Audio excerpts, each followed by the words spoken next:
അനുരാഗ് കശ്യപ് സംവിധാനം ചെയ്ത് ബോബി ഡിയോൾ, സാനിയ മൽഹോത്ര, ഇന്ദ്രജിത് സുകുമാരൻ, രാജ്ബി ഷെട്ടി തുടങ്ങിയവർ പ്രധാന കഥാപാത്രങ്ങളെ അവതരിപ്പിച്ച് റിലീസായിരിക്കുന്ന ഏറ്റവും പുതിയ സിനിമയാണ് ബന്ദർ.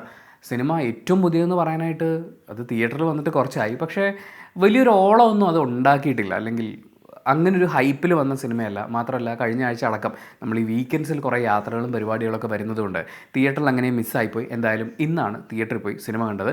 സിനിമയെക്കുറിച്ച് വളരെ ചുരുങ്ങിയ വാക്കുകളിൽ പറയാനാണെങ്കിൽ അടൽസൊള്ളി സിനിമയാണ്.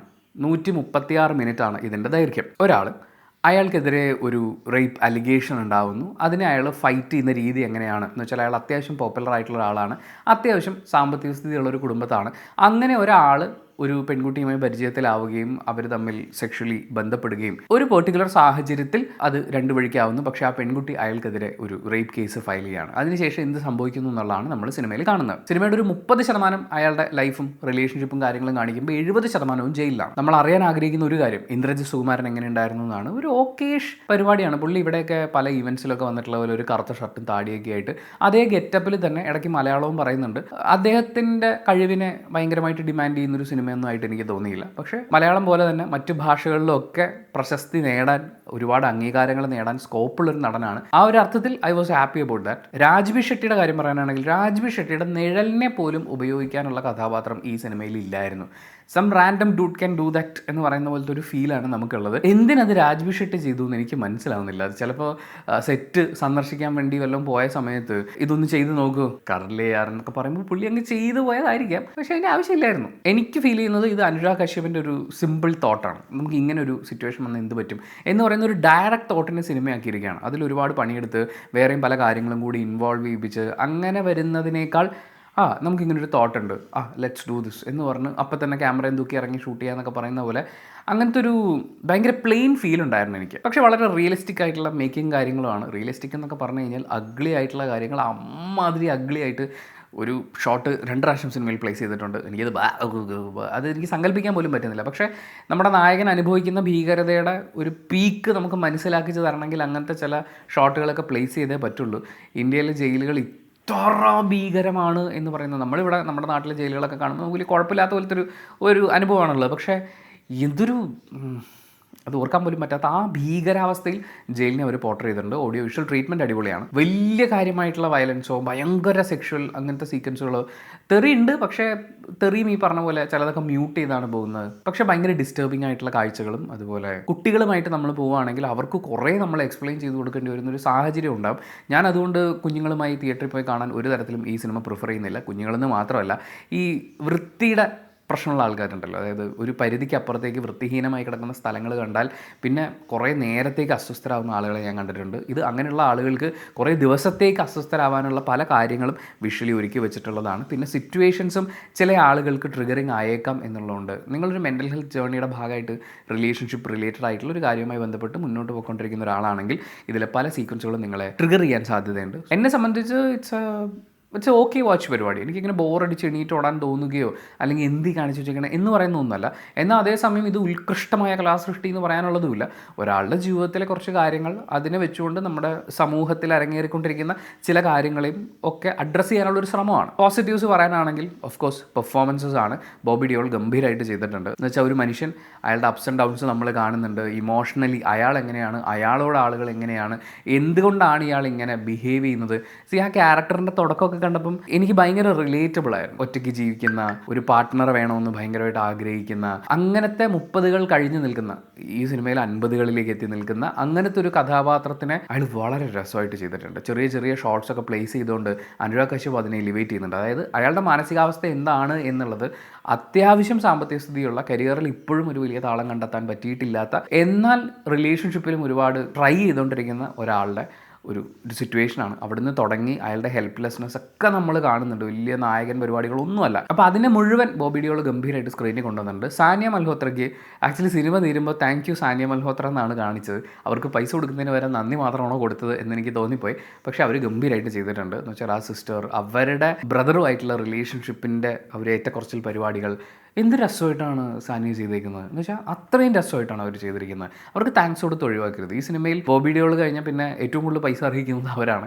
കാര്യം അവർ ആസ് എ പെർഫോമർ അവർ നന്നായി ചെയ്തിട്ടുണ്ട്. പിന്നെ സപ്ന പബി എന്ന് പറയുന്ന ആർട്ടിസ്റ്റാണ് കേസ് കൊടുക്കുന്നത്. ഈ കംപ്ലൈനൻ്റ് ആയിട്ട് നമ്മൾ സിനിമയിൽ കാണുന്നത് അവർ അടിപൊളിയായിരുന്നു. ചില ആളുകളുടെ അവർ പല സിറ്റുവേഷൻസിലൂടെ കടന്നുപോയി ചിലപ്പോൾ ഹീലാവാത്തതിൻ്റെയോ അല്ലെങ്കിൽ ക്യാരക്ടർ ട്രേറ്റ്സിൻ്റെ ഒക്കെ ഭാഗമായിട്ടുള്ള ചില കാര്യങ്ങളുണ്ട്. അത് അവർ സ്ക്രീനിൽ കൊണ്ടുവന്നിരിക്കുന്നത്. ഞാൻ അങ്ങനത്തെ ക്യാരക്ടേഴ്സിനെ കണ്ടിട്ടുണ്ട്, അല്ലെങ്കിൽ അങ്ങനത്തെ അവസ്ഥകളിലുള്ള ആളുകളെ മീറ്റ് ചെയ്തിട്ടുണ്ട്. സോ എനിക്കത് ഭയങ്കര കൺവിൻസിങ് ആയിരുന്നു. അവരത് എന്ത് അടിപൊളിയായിട്ട് ചെയ്തേക്കുന്നതെന്ന് അറിയോ. കുറച്ച് സീനും കുറച്ച് ഡയലോഗുകളൊക്കെ കൊടുത്തിട്ട് നിങ്ങൾക്കൊരു ക്യാരക്ടറിൻ്റെ പീക്ക് കാണിക്കണമെന്ന് പറഞ്ഞു കഴിഞ്ഞാൽ അത് അവർ അടിപൊളിയായിട്ട് ചെയ്തിട്ടുണ്ട്. പിന്നെ ഇതിനകത്ത് പോലീസുകാരുണ്ട്, ജയിലിൽ കിടക്കുന്ന ആളുകളുണ്ട്.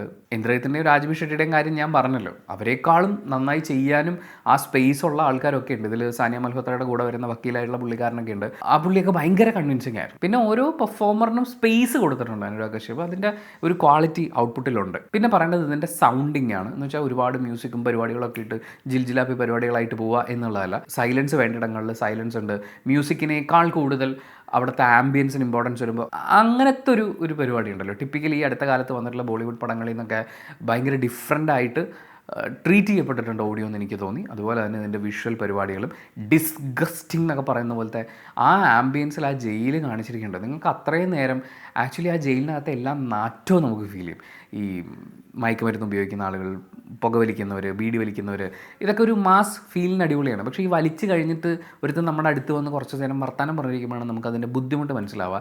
ഏറ്റവും അടുത്ത സുഹൃത്തുക്കളോട് പോലും നമുക്കത് പറയേണ്ടി വന്നിട്ടുണ്ട്, എൻ്റെ പൊന്നുമച്ചാനെ നീ വലി കുറയ്ക്കണം, അല്ലെങ്കിൽ വലിച്ചിട്ട് വന്നിരിക്കരുത്. പ്രത്യേകിച്ച് വളരെ ക്ലോസ്ഡ് ആയിട്ടുള്ള AC ആംബിയൻസിലൊക്കെ വന്നിരിക്കുമ്പോൾ ബുദ്ധിമുട്ട് നമ്മൾ അറിയുന്നതാണല്ലോ. ഇത് ഒരു 100 പേര് ഒരു മുറിക്കകത്ത് എല്ലാവരും വലിച്ചും പുകച്ചും പിന്നെ മറ്റേ വായിൽ വെക്കുന്ന സാധനങ്ങളും എല്ലാം കഴിഞ്ഞിട്ട് അതിൻ്റെ പിന്നെ കുളിക്കാത്തതിൻ്റെ ഇവരുടെ ടോയ്ലറ്റ് എല്ലാം വരുന്ന ഒരു മുറിയിലാണ്. ഇതെല്ലാം കൂടി ആയിട്ട് നമുക്കത് ഫീൽ ചെയ്യും. അങ്ങനെ വിഷ്വൽ എടുത്തു വെച്ചിട്ടുണ്ട്. അതേപോലെ ഈ ക്യാരക്ടേഴ്സിൻ്റെ ഭയങ്കര ഇൻറ്റൻസ് പരിപാടികളൊക്കെ ഉണ്ട്. ബോബി ഡിയോളിൻ്റെ തുടക്കകാലത്തെ ഈ സിനിമ തുടങ്ങുന്ന സമയത്തുള്ള കുറച്ച് കാര്യങ്ങളാണെങ്കിൽ, അതുപോലെ ഈ ഫീമെയിൽ ആർട്ടിസ്റ്റുകളുടെ അവർ കടന്നു പോകുന്ന സിറ്റുവേഷൻസിൻ്റെ എല്ലാം കൊണ്ടും വിഷ്വൽ പരിപാടി ഗംഭീരമായിട്ട് ചെയ്തിട്ടുണ്ട്. പിന്നെ പറയേണ്ടത് ഇതിൻ്റെ പൊളിറ്റിക്സ് ആണ്. ഒരു പെൺകുട്ടി ഒരു പുരുഷനെതിരെ ഒരു റേപ്പ് കേസ് കൊടുത്തു കഴിഞ്ഞാൽ പിന്നീട് അയാളുടെ ജീവിതത്തിൽ സംഭവിക്കുന്നത്, അയാളെ ഏതറ്റം വരെയും ബുദ്ധിമുട്ടിക്കാൻ പറ്റുന്ന ഒരവസ്ഥയിലേക്ക് കൊണ്ടുപോകാൻ നമ്മുടെ സിസ്റ്റത്തിന് പറ്റും എന്നുള്ളത് നമുക്ക് കാണിച്ചു തരുന്നുണ്ട്. അയാൾ നിരപരാധിയാണ് എന്ന് തെളിയിച്ച് പുറത്ത് വരുമ്പോഴേക്കും അയാൾ അനുഭവിച്ചു കഴിയാൻ സാധ്യതയുള്ളത് എന്തൊക്കെയാണ് എന്നൊക്കെ നമ്മളിവിടെ കാണുന്നുണ്ട്. എന്നാൽ അതേസമയം റേപ്പ് വിക്ടിംസിനെ പ്രൊട്ടക്റ്റ് ചെയ്യാൻ വേണ്ടിയിട്ടുള്ള നിയമങ്ങളെ ഒന്നിനെയും ഈ സിനിമ മോശമാണെന്ന് പറയുന്നില്ല. ഇതിങ്ങനെ ദുരുപയോഗം ചെയ്യും, അതുകൊണ്ട് ഇതിൽ മാറ്റം വരണം എന്ന് പറയുന്നൊരു ലൗഡ് ആവശ്യപ്പെടലൊന്നുമല്ല സിനിമ നടത്തുന്നത്. ഇവിടെ ഈ പറയുന്ന മെയിൽ ഫീമെയിൽ ക്യാരക്ടേഴ്സിൻ്റെ 2 പേരുടെയും ഇമോഷൻസ് എന്തൊക്കെയാണെന്നും അവരുടെ മാനസികാവസ്ഥ എന്താണെന്നും 2 പേർക്കും ഉണ്ടായിട്ടുള്ള സ്ട്രഗിൾസ് എന്തൊക്കെയാണെന്നും അതിനൊക്കെ കാണിക്കുന്നുണ്ട്. അതിനൊക്കെ ഇവിടെ അഡ്രസ്സ് ചെയ്യുന്നുണ്ട്. നിയമത്തിന് ദുരുപയോഗം ചെയ്യുന്ന സാധനങ്ങളും ഉണ്ട്. അത് ഇപ്പം മാറ്റിയേ പറ്റൂ എന്ന് പറയുന്ന പോലത്തെ ഒരു അവസ്ഥയായിട്ടല്ല, ഇങ്ങനെയും ഇതിവിടെ ഉണ്ട്. അതുകൊണ്ട് ബുദ്ധിമുട്ടുന്ന ഒരാളുടെ കഥയാണിത്. പിന്നെ ജയിലിലുള്ള ആളുകളെയും കാണിക്കുമ്പോൾ അതിൽ ബോബി ഡിയോൾ തന്നെ ചോദിക്കുന്നുണ്ട്, ഈ റേപ്പ് കേസിലകത്തായിട്ടുള്ള ആളുകളൊക്കെ അവരെല്ലാം ഒരു ഗ്രൂപ്പായിട്ടിരിക്കുന്ന സമയത്ത് അയാൾ തന്നെ ചോദിക്കുന്നുണ്ട്, എല്ലാവരും പറയുന്നത് നിരപരാധികൾ എന്നാണ്, പക്ഷേ നമ്മുടെ ഈ ഗ്യാങ്ങിൽ ശരിക്കും നിരപരാധികളാണോ അവരൊക്കെ എന്നുള്ളത്. നോട്ട് ഓൾ മെൻ എന്ന് പറയുമ്പോൾ ഇറ്റ്സ് ഓൾവേസ് എ മാൻ എന്ന് പറയുന്നൊരു മറുപടി ഉണ്ടല്ലോ. അപ്പം അതിനൊക്കെ ഒരു ബാലൻസിങ് രീതിയിലാണ് ഇദ്ദേഹം കൊണ്ടുപോയിട്ടുള്ളത്. നെഗറ്റീവായിട്ട് പറയാനാണെങ്കിൽ നമുക്കൊരു പ്ലെയിൻ സ്വഭാവത്തിൽ ഫീൽ ചെയ്യും. നിങ്ങൾക്ക് ഇങ്ങനൊരു സിനിമ കണ്ടിരിക്കാനുള്ള ഒരു ക്ഷമയും കാര്യങ്ങളും ഒക്കെ വേണം. ഞാൻ അങ്ങനെ കണ്ടിരുന്നു എന്നുള്ളത് കൊണ്ട്, പിന്നെ എനിക്ക് അനുരാഗ് കശ്യപിൻ്റെ സ്റ്റൈലും പരിപാടികളൊക്കെ താല്പര്യമുള്ളതുകൊണ്ട് ഞാൻ അങ്ങനെ ഒരു ഓളത്തിലിരുന്ന് കണ്ടു. ഒരു ഭയങ്കര ഫില്ലിംഗ് ആയിട്ടുള്ളൊരു ഫീലല്ല ഉള്ളത്. ഇറ്റ്സ് എൻ ഓക്കേഷ് പടം. ഇതിനപ്പുറത്തേക്ക് ഇതിൽ എന്താണ് ഉള്ളതെന്ന് ചോദിച്ചു കഴിഞ്ഞാൽ എനിക്ക് കുറച്ച് സ്പോയിലർ എലമെൻറ്റുകൾ പറയാനുണ്ട്.